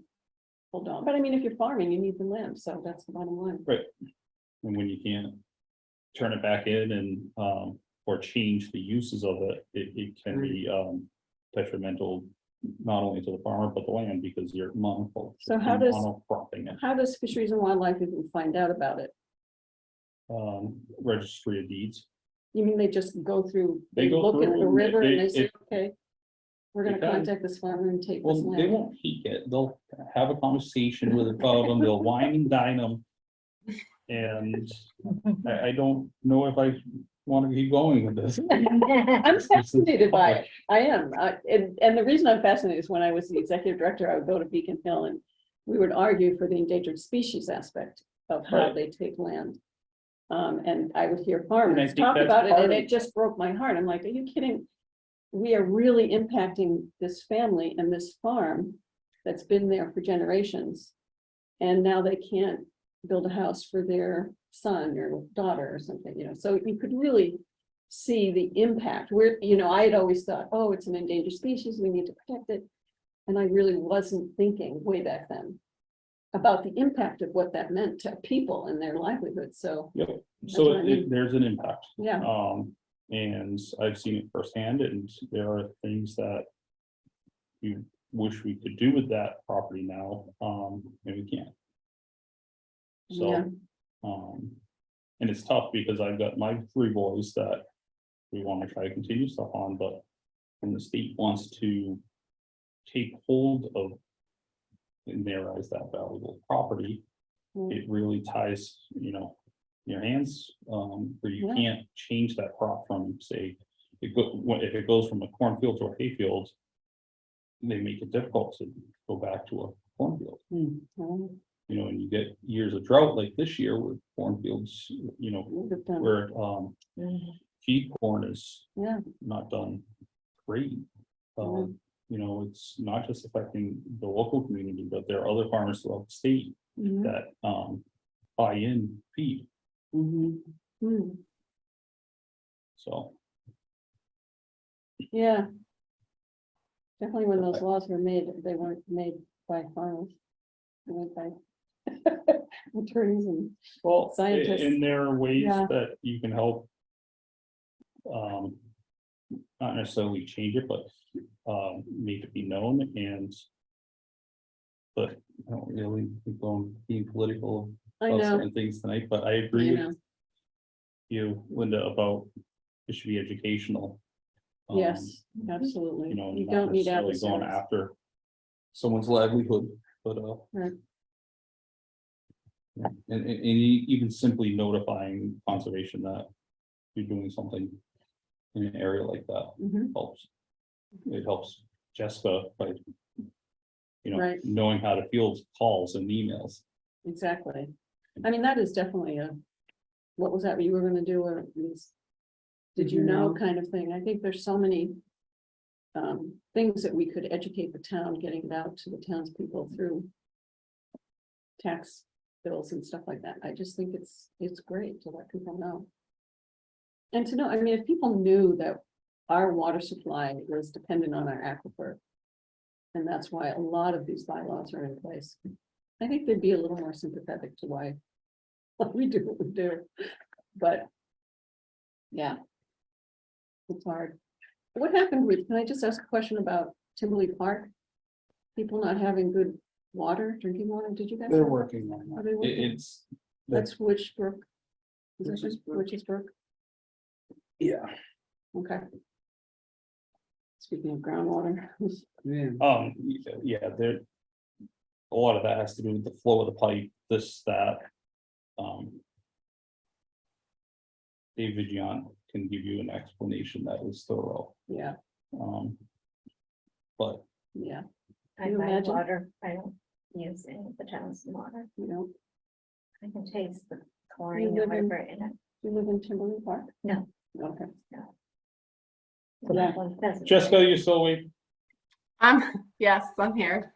What's next? Thank you for allowing us to go on our tangent. No, it's fine. It's good to learn. I think, yeah, and I think it's good for Jessica to hear how we would like to have things dealt with, you know? I don't feel great about sending a farmer a letter, an enforcement letter. I think that's just. Right. that's Yeah, and I mean, it really does, bad. it puts you guys in a hard spot. Here, let me pull up our bylaws real quick. It puts you guys in a hard spot too, because this is the bylaws 138. Where the heck is that? This bylaw shall not apply to emergency projects or work performed for normal maintenance or improvement of land actively devoted to agricultural use. Right. So, yeah, it does leave, so devoted to agricultural use is the definition that we just went through. So oh boy, how do I get to my screen? So it does kind of put you between a rock and a hard place where your review does need to be quite subjective for what work is occurring on that agricultural property if it does fall into one of these categories. So, yeah, it's hard. Hard. But I believe that we can pull, I don't want to stray too much from this, but I believe that we do have the ability through the tax assessor to pull what parcels are identified as like agricultural use or like under Chapter 60 type of protection. And so that could be a good place to start if we did one of those like, did you know handouts. So, I mean, agriculture could be anything, you know, from trees and tree cutting and timber harvesting to planting corn. So it is kind of a wide spread, but they might be a good target audience to start with for one of these informational handouts. Well, yeah, and it goes all the way to even maple syrup. And Yeah, Yeah. exactly. Yeah, so it's, Yeah. it's a lot and it's not going to apply the same way to everybody, obviously. So, but I of course agree that education is the best first step versus slapping them with a fine. So, Or even just an enforcement letter. so, but I think, I mean, in general, if you're like farming, like with tractors and such, what no farmer really likes to actively frequently go into wet areas anyway with their equipment. So, because it makes it we have that run going and for it's us. bumpy, it sucks. I know. And you can get stuck our if you have a. first So- line of defense. But sometimes you have to get it down, Right. Yeah. you know, but you're not aiming for stuff. You might be a Yahoo out there with your tractor. All right. Okay, so moving on to the remaining A's. Yeah, I mean, I'm not trying to change the definitions. I'm just trying to add in some things for consistency's sake throughout. Thank you, Jessica. I know. Oh. This is, It bothers me, so Yeah. any chance I can get. It bothers you, it bothers us. Good. Glad we're all on the same page. I mean, there's some very redundant definitions, like there's creek and stream and river. So like they all pretty much say the same thing. But I don't want to, you know, if it ain't broke, don't fix it. So I'm not gonna touch that. Right. Floodplain, I just tried to more clearly define it.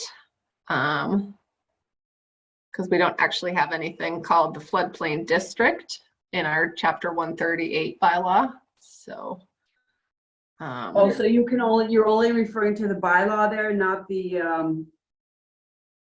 GIS, The the overlay maps. the overlays, the biomaps and the 100-year floodplain and all that? Because I'm pretty Thing is- sure in 138.7 is where it says, here we can go do a quick cross check. 138.7, the term, sorry, bear with me, floodplain, or blah, blah, blah.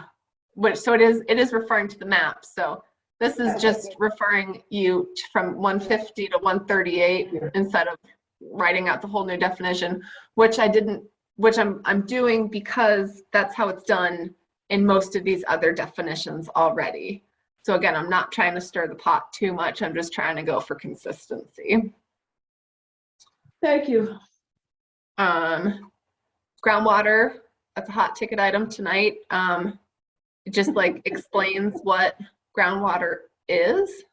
So, I mean, I suggest somewhere in here that it is the source of Townsend's drinking water, whether you're private or public. And I think a lot of times people forget that even though you're on public water, like that's coming from a well also. So yeah, so maybe I could talk to town council when I run all these changes by them, but maybe expand on the definition of groundwater a little bit so that we can point to residents when they're trying to figure out, you know, why the heck do I have to submit an application? Again, just some more sort of clarifications into definitions for lake. Not too many changes. Selective. Agricultural, did we have a definition in the bylaws of what agricultural? If you go up just a little bit, it said definition as. Oh, sorry. I'm looking if there's agricultural in here. No, it was above. Back on 150. Yeah. Stop me when I'm there. I'm not. Oh, right there. Yeah. As described in 138-3. So how do we describe it in our wetland bylaws? Oh, we described it and we ping pong it back to 150. We're like looping it in a circle. I wondered if we were trying to avoid the subject that way. The government. All right, so let me oh wait, no. Oh man, good. Look at me. No, I did catch this. I already caught this as an inaccurate reference. So Good. I blew right by my comment. So thanks. Great catch. Yeah, so obviously that's an inaccurate reference. I recommend replacing it with see definition of agricultural use or removing this one entirely. Thank you. So I did catch that. Yeah. So Redundant then? yeah, I mean, we could go for redundancy or I can just scrap it. But there should be a definition that they can go to. that people can Precisely, say, yes. oh, no. So I can figure that out and just see what would be most fluid and convenient. But yes, we have land and agricultural use. I'm going to scroll back up to agricultural use. So maybe we can just put land and agricultural use as land being utilized for, you know, I don't know. Never mind. I think I just want to delete it. But anyway. I think if we're gonna go down, or if we're gonna go into that, I think we're just going to delete it. and I think we should look and see what other towns, Yeah, I agree. Towns that are very supportive of their agriculture. what is, oh my God, I can't think of it. Rotten. We have what's the, Constable. no, not the town, yeah. What's Oh. what is the term for the community? Oh, a right to farm. Yes, Oh, great yeah. for farm communities. Yes. Yeah. Oh, man. Anyway, that's why we're going through these. Okay, cool. Good catches, folks. Person, simple, but let's see what else. You write that in your notes, I'm writing it on the sheet you put in the folder. Okay, well, I just deleted it here, so I'm gonna take this document to town council. That seems like the easiest option. Anyway, blah, blah, blah. Selective cutting. I know we have talked about this briefly Yeah. before. As to whether or not to apply this So, across the no entire more property than- or just in an area jurisdictional to CONSCOM.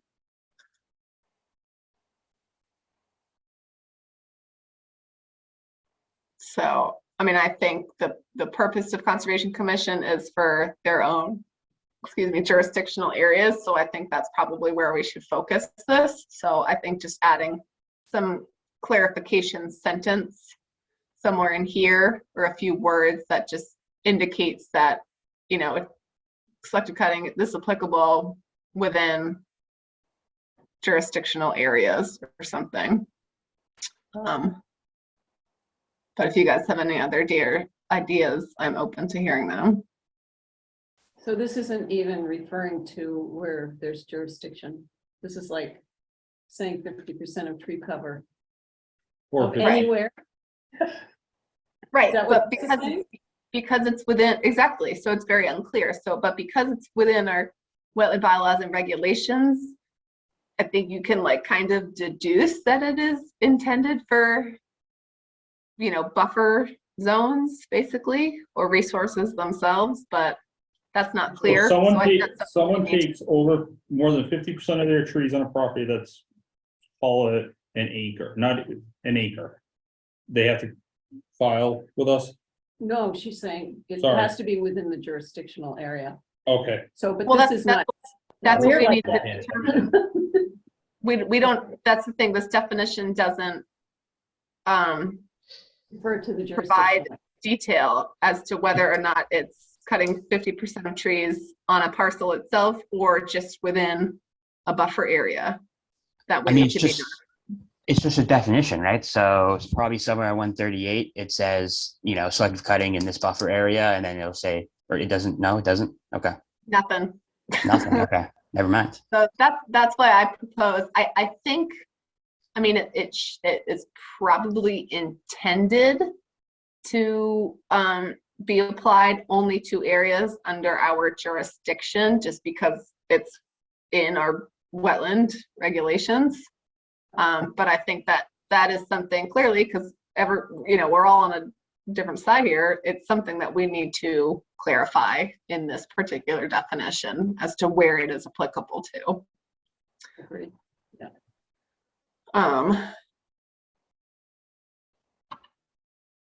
So maybe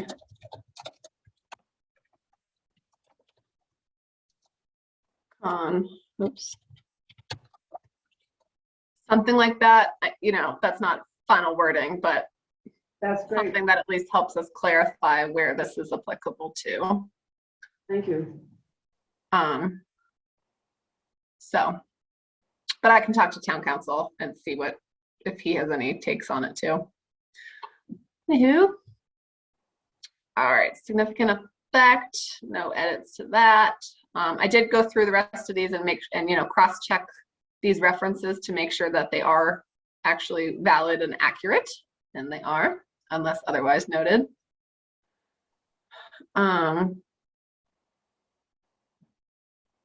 Yeah, pretty simple edits through the end there through wildlife. And then we'll pick up 150-4 through the rest of this document at our next meeting. Where you want to add a wetland area consisting of very poorly drained soil. Because this one just said an area consisting of very poorly drained soil. So I assumed, go ahead. I was thinking that, so if you have a field right? And there's like an indentation that has very poor, or an area that's very poorly drained and it holds water. You might get some wetland plants growing in there. It might be large enough to call it a wetland. And then that's where I think, But right, it's defined as poorly drained soil. Now, what if you get a Exactly. pocket of ledge right, that creates a bowl and sand in there? right, You're gonna have, and that's not poorly drained soil. right.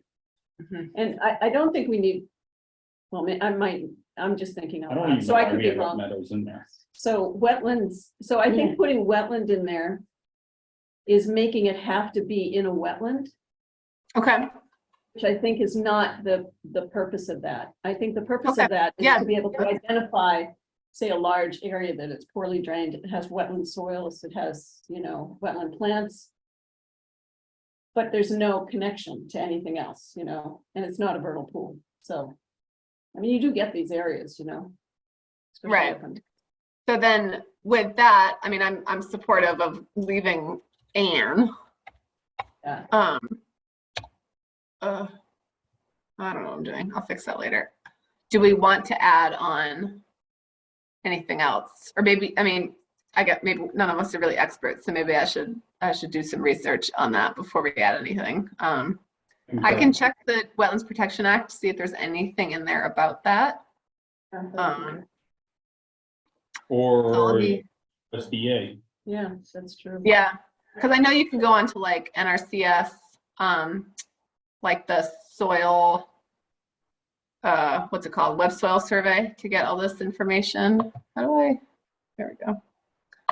So, okay, so I'll do a little bit of research into that then. Cool. Anywho, so that's it. So yeah, next meeting, we will tackle 150-4 procedures. Okay. And validity, and that's it. So, Oh, and then we'll be done doing this? and for now, yeah. Good, thank you. I always dread it, but then once we're doing it, I'm like, oh, yeah.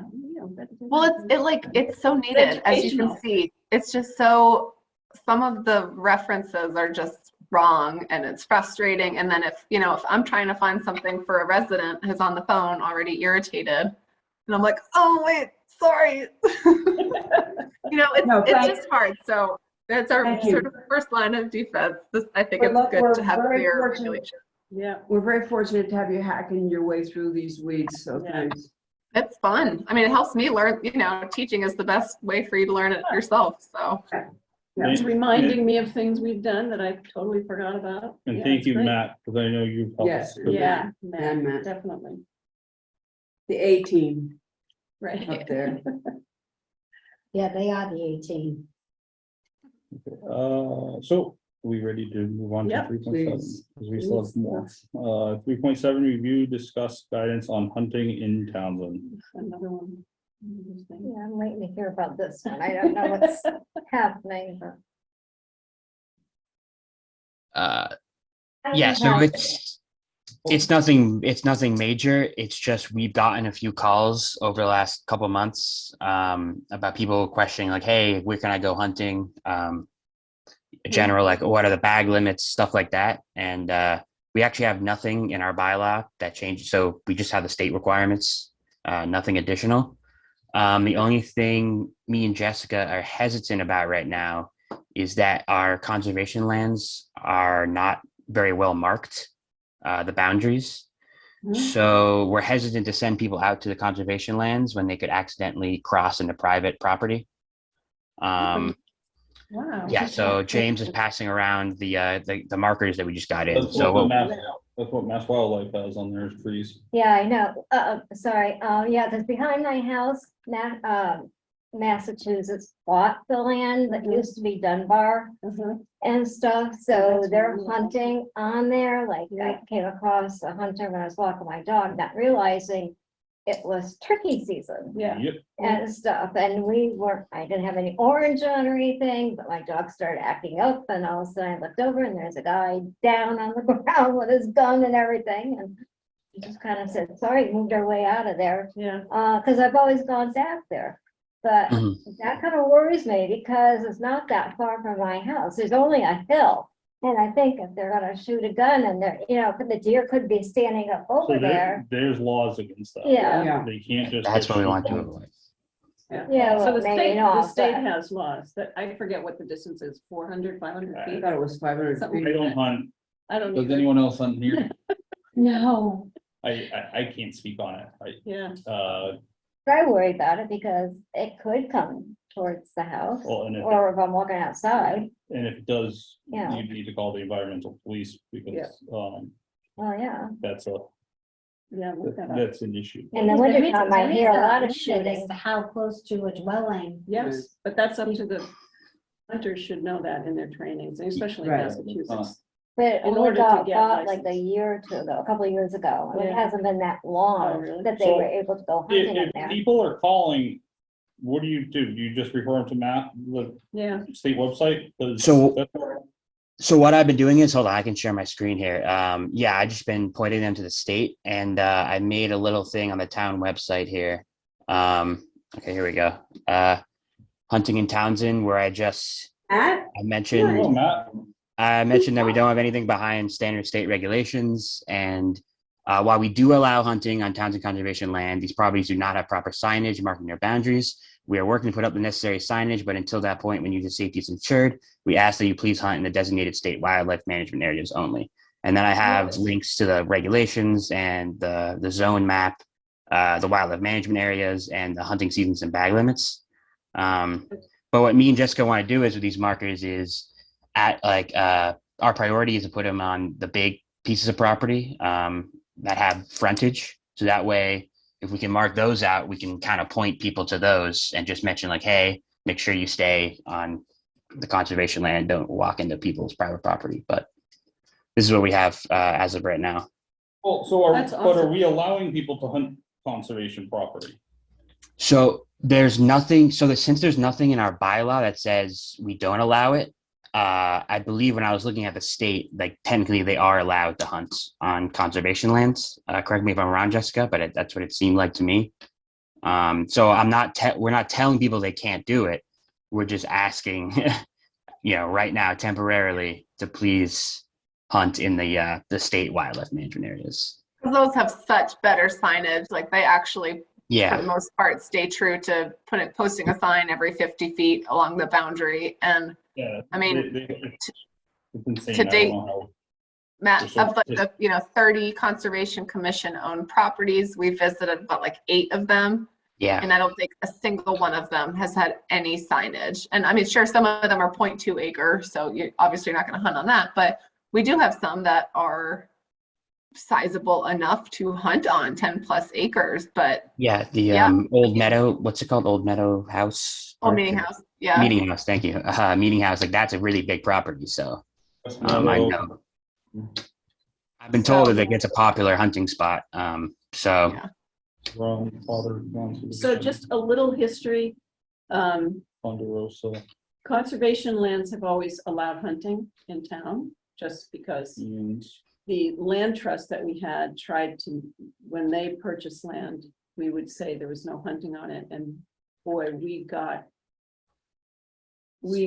schooled by the hunters in town, and it was educational, Mhm. just the importance of hunting and keeping things. so that's another group of individuals that are ride or die. That's why I was like, Yeah. when we saw this, I'm like, oh boy, here we go with We something. don't want to get them mad. No, Well, they're very educated they are, in enough, this matter because it is a exactly. life or death Yeah. situation. You're carrying a firearm or a bow and And they're very environmentally aware and. Typically, And they support, I mean, Fisheries and Wildlife gets most of their money from all the My husband used to hunt all fees. the time, Yeah, deer hunting. and yeah. stuff. So, it's how Yeah. people feel. yeah.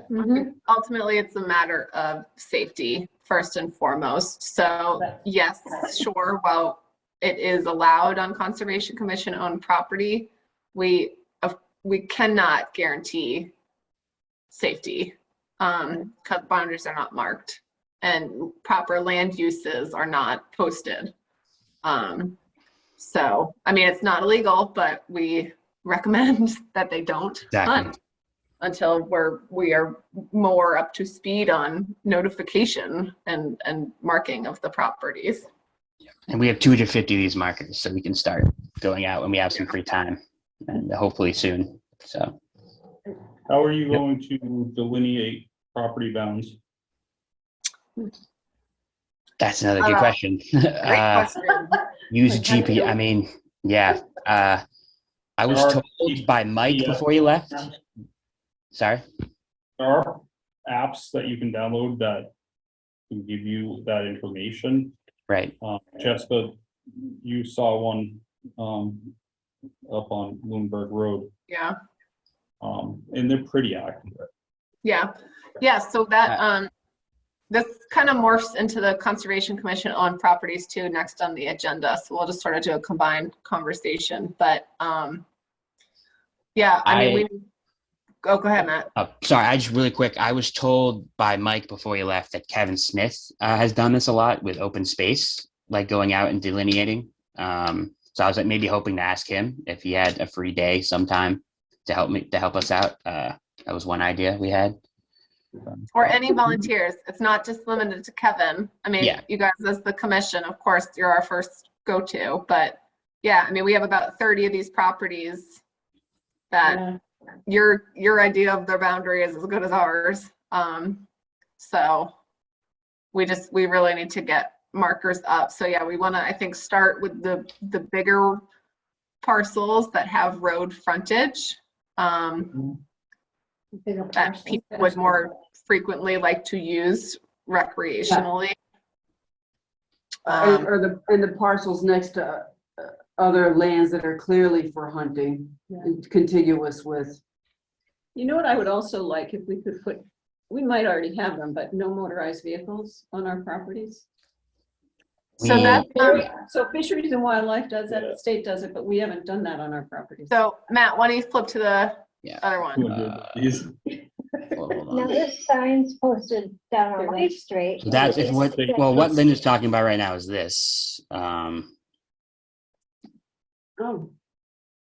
We have a link to where we say it's not allowed to use behind my ATVs, house, off-road it's allowed. vehicles. there's So a sign, that's- but that's Fisheries and Wildlife, right? Yeah, people still do it. That's all we Yeah. see is people are still doing it no matter what. You know, on private property, that's someone's. Yeah, the police are coming out a lot more. They're Right. coming out behind my way property down. a lot, and fisheries are out there too. Even next So, door neighbors. We have, Matt, can you flip to go back and then go to the land uses document that we have? Yeah, the new one that we made here. Yeah, is that the one? Yeah, so obviously this is an adaptation of what was previously posted Yeah. on our website. Oh, What we would, oop, sorry. you're still screen sharing. Go back. Yep. Mhm. A nice flattering light. So, you know, this is something that we would like to have some version of posted at all of our Conservation Commission owned properties. Obviously, this is far too wordy for anyone to stop and read. So, but we do, you know, it's all kind of a chicken and the egg situation because we do want to go out and visit the properties to see what they are currently being used for before we put regulations on how they can be used. So that's why there is a push to visit these properties to see what appropriate uses are. I think we do, gosh, I hope we have one about the second bullet, no motorized vehicles. So, yeah, I mean, these land uses have been around. I don't think anyone's really been monitoring it, but that's one of the many goals that we have in visiting our 30 or so Conservation Commission owned properties, but obviously time is limited. And it's a lot easier to walk through a 30-acre wooded property in the winter when it's leaf off, so you can see a lot more. So yeah, we have a whole wish list of how we want to handle these properties. So we definitely will be needing help from you guys and just from other residents.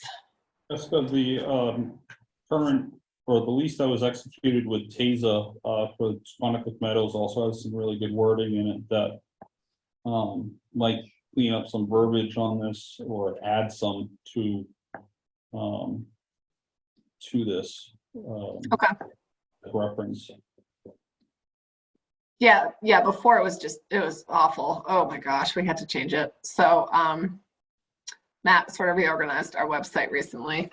But yeah, I mean, again, obviously we can't post something this wordy on a property. So. Just showing the QR old code? land use Well, document they won't here. read it about the Yeah, QR. either. no, you'd be A lot of people surprised. do. Really? Yeah. Yeah. That's a good Beginning- But of like Related. like the 8-ish properties that Matt and I visited last winter, luckily they were all pretty untouched. We did definitely see ATV usage on one of them. There was Yeah. evidence of burning on one, like fires were there. So yeah, Yeah. we need to get out and start resuming inventory of these properties. Yeah, so we can move forward with this. Thank you. Good job. But yeah, I just wanted to show the old to the new. It's just minor changes that we propose right now. Just got rid of the hunting thing to add, just because we just added that to the hunting guidance document, and we took out the named conservation lands because we're still just trying to find what all of our conservation lands are. So we're taking that out for now. Scroll think back there's down to the another one. bottom there. Yeah. It says, copies of these regulations will be posted at the Yeah. entrances to Townsend Conservation Land. Not, And they're not. Yeah. So I took that and out. they're not available in our office. So we just needed to at least minimally get some up-to-date information. So that's why we made some executive decisions internally to do this and are presenting it now. But yeah, we still have a long ways to go. Oh, one question I have, and I'm not trying to go down a rabbit hole. How were the little circle signs paid for through, or how, You'll get the invoice. Just kidding. Our land use budget. Okay. We were graciously offered for some sort of like property, Yeah. I don't know, something. I was just curious Yep. about it. Like Yeah. I some, also like your answer that you gave me. Mhm. Are we good to move on? Yep. Thanks. Yeah, unless you guys have any questions or other feedback, or if you're interested, I mean, I think we would probably like to, because this is especially leaf off already. We'd love to start getting back out to these. So if anyone has Mhm. time to help out, that would be awesome to just let us know. Well, Thank you. if we're gonna divvy it up, or we need an operating procedure or something to make sure whoever does it is putting bounds in the right spot, because Yeah. property lines people have died over them, and that's just the truth. It's a very messy subject. Yeah. That's true. No, and I mean, Well- you can't always rely on like the Can't rock expect walls. you guys to do it all either. No. I mean, maybe do some research about what it would cost for us to have somebody actually. Who knows? Fortune. Oh, It'd be, It'd be a lot. Believe me, How that much was like land we my- have? That was like my Yeah. first thought. So, Yeah. But yeah, I mean, think his point is really true. I mean, if you put it too much on somebody's land, it's a huge problem. And Mhm. vice versa, if you don't put it where it should Yeah. be. and I mean, Right. what we did see on a couple of the properties, of course, they were sold to Mass Wildlife, so that's why the signage was good. But you would along the road, you would see like Mass Wild, those WMA Mhm. things. But then we would walk back to the back of the property, and then that's when you would start seeing private property, no trespassing signs. So you can get a good idea sometimes from people who already have posted their own, like you're entering my property signs, and then we can just take a step back 10 feet or something and mark those trees. But I think just at least starting with road frontage signs is good. But yeah, I mean, we have a long ways to go. Well, and maybe even having a line that say, use of this, or use this property at your own risk. Yeah, Um, no, that's probably smart. Oh. Yeah, if we, I mean, I wonder if we could like not do that, but put like a QR code. You know, QR code? That's. Yeah, because I'm wondering, instead of putting all the words, just like do like a Conservation Commission owned land, use at your own risk. You know, scan here for regulations, and then if they scan a QR code, then that would take us to that wordy page. That's a great idea. and also like put the office Good idea. telephone number. But I mean, that assumes people have smartphones too, but you know, at least it's something. And then before I forget People too, do it we this are at the very preliminary stages of getting a GIS map made of the 30-ish Conservation Commission parcels that we will also post with all of these things on our website, so we actually know where they all are, because people don't even know that. Right. So, Terrific. That's awesome. all right, it's after 9. Let's keep moving. Okay, 4.0 correspondence, planning board transmittal of decision. Where is that? Been in a folder? Correspondence, yes. Yeah, it's in the correspondence folder.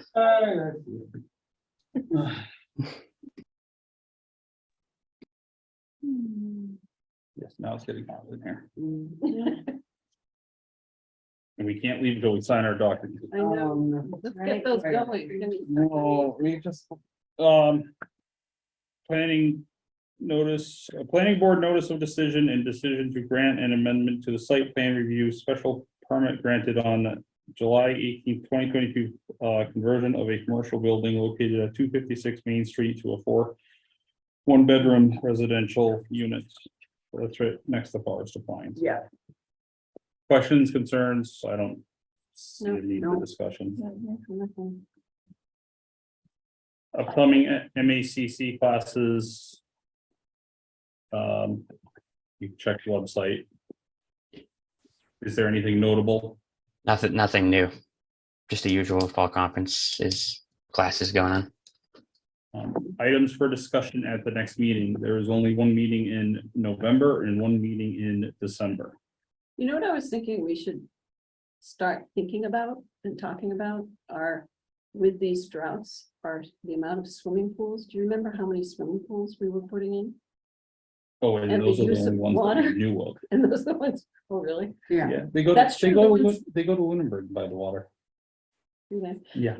Anyway, so I just thought, I've heard that some places, they put a moratorium on swimming pools. I'm not saying we do that right away, but we should start to think about how many swimming pools, or if we need to think about our, the use of water. I That did was- notify the building department about that. And I think really all they could do, because we don't have anything else in our regulations or bylaws, was just notify the applicant that we're in a drought. Use water at your own risk type of thing. But there wasn't Maybe much. the more they could selectmen, say. maybe the selectmen could, like, when it's really, really bad, right? They could just say, Well, most swimming pools are filled by trucks. tanker trucks. Right. That get their water Of another elsewhere. town, but still, it's still a drought. I It's know not Steve like towns. are Tyler, dealing with or drought. whatever to right. get theirs from. Some are using Yeah, seawater. they used to get in, Oh, yeah. Salt I water. can't through the nose, I guarantee it. weren't they getting out of Whalen Pond? I I think don't that know. was Well, years ago. Oh, they're not doing that No, anymore? they go to the water department in Lunenburg. So it's a regional That's what I drought. heard. So we don't want to, Right. we just want to show that we're aware of this stuff. I mean, So that just. you're on a well, Yes. so water, you on a well? I wish I was. Are you, No. yeah, so you're, well, yeah, so. The pricing for water from the water department it's a tiered structure now. Uh-huh. More water used, more you. Okay, yeah. Yeah. Good. Well, I'll tell you this, I don't know if I'm gonna put a garden in next year. Oh, my God. So, Mine You know, was it's been really so long high. since I paid for water. I mean, I paid for it in other ways, but I but don't disagree with the Yeah. price increase, because Right. there hadn't been one in, I don't even know how long. probably that's a- 50 years or something. It's So, different. wow, that's huge. It's kind of very urban-like to have that happen. All I was watering is my The raspberries The and infrastructure bill in the was town high. is aging, and it needs to get replaced. Yeah. We have a water problem, period. So, items to discuss at the next meeting, and I'm gonna say next meeting or possibly December's meeting. I will let Matt and Jessica decide, based on workload. Okay. Plant list for future project, or plant list recommendations for future projects. And I can take the action item on that and we can, I'll put something together, and also please, that we really like to look at the did you know? well, no, I Yes, I'm not done, I'm not done. Oh, good, thank you. And then Joan had asked about, did you know, I don't even know, do you call it a newsletter or do you call it just an informational thing and you send it out? Well, Quarterly I believe the taxes? BOS Yeah. could actually make the decision if we got it to them to put it in with tax bills. And or we'll at least get it on our website. We should have like a did you know page, something, so Yeah. we can just chip away at it.